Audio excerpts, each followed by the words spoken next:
Several key bills to reform Kentucky's juvenile justice system are on the move in Frankfort. The focus comes after several reports of violent incidents and even riots in some of the state's juvenile detention centers. Bodie Brooks has a look at the debate. Juvenile crime is a problem.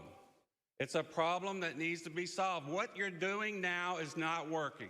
Nearly an hour of debate Tuesday led to House lawmakers passing their first swipe at curbing youth crime. On the Senate side Wednesday, this is our response to a crisis in leadership. Two companion bills getting committee approval to begin a long-term reform of the Department of Juvenile Justice, returning to a regional model, while still separating males and females and nonviolent from violent offenders. The second bill calling for an outside audit as GOP lawmakers call for the removal of DJJ Commissioner Vicki Reed. We heard over the course of time in this work group lots of complaints about reports being altered.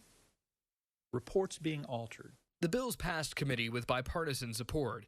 Meanwhile, in the House, a larger debate over House Bill 3. The bill's biggest provision is a $19 million renovation of Louisville's Juvenile Justice Center, but was also amended to spend millions more on transportation costs, staffing needs, and behavioral health treatment. We just gonna cut the check and spend $39 million on incarcerating young people and not put any money into reentry, prevention, intervention, and alternatives. Several Democrats took issue with parts of the bill requiring youth accused of a violent crime be detained for up to 48 hours before seeing a judge and allowing a 3-year period of open records, what's today sealed up to their 18th birthday. This provision, which again requires the detention of a child who has not yet been convicted of any crime.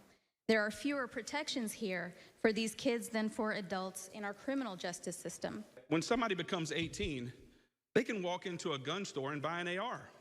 So they could have a long history of committing crimes while they're 15, 16, 17. And then when they turn 18, they can go into a gun store and buy an AR. I don't think anybody wants that. The bill passed the House Tuesday 79-18.